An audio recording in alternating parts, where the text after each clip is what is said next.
नमस्कार, आपण पाहत आहे भांडाफोड न्यूज. एका दमात भ्रष्टाचारी कोमात. सोशल मीडिया, कर्जबाजारी, गुन्हेगारी, सट्टेबाजी, चोरी, मटका, जुगार, दारू, सावकारशाही, न्यायाच्या प्रतीक्षेत प्रशासन. भांडाफोड न्यूज. एका दमात भ्रष्टाचारी कोमात.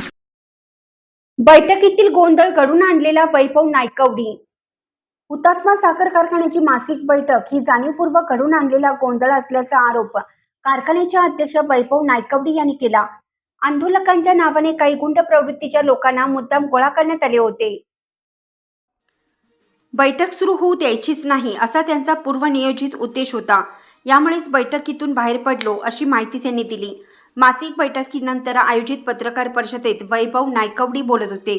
ते म्हणाले, आधी आमच्या प्रश्नाची उत्तरे द्या असा काही जणांचा हट्ट होता. मात्र अजेंड्यानुसार सभेपुढील सर्व विषय आधी होऊ द्या, त्यानंतर तुमच्या सर्व प्रश्नांची सविस्तर उत्तरे देऊ असं सांगूनही आंदोलक ऐकण्याच्या मनस्थितीत नव्हते.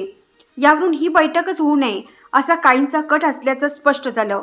त्यातच बैठकीची हजेरी वही गायब झाली होती. माझी सही त्यावर होऊ नये यासाठीच काहींची धडपड सुरू होती असा आरोप त्यांनी केला. साखर संचालकांवर चुकीचा आरोप करून तक्रार नोंदवण्यात आली होती. मात्र त्या एकतर्फी अहवालाला सहकार मंत्र्यांनी स्थगिती दिल्याचे त्यांनी सांगितलं. हे संपूर्ण प्रकरण सध्या न्यायप्रविष्ट असून त्याची रीतसर कायदेशीर चौकशी होणार असल्याचे त्यांनी स्पष्ट केले. स्थानिक स्वराज्य संस्थांच्या निवडणुकांची आचारसंहिता सुरू असताना नियम धाब्यावर बसून हे बेकायदेशीर आंदोलन सुरू असल्याचा आरोपही त्यांनी केला.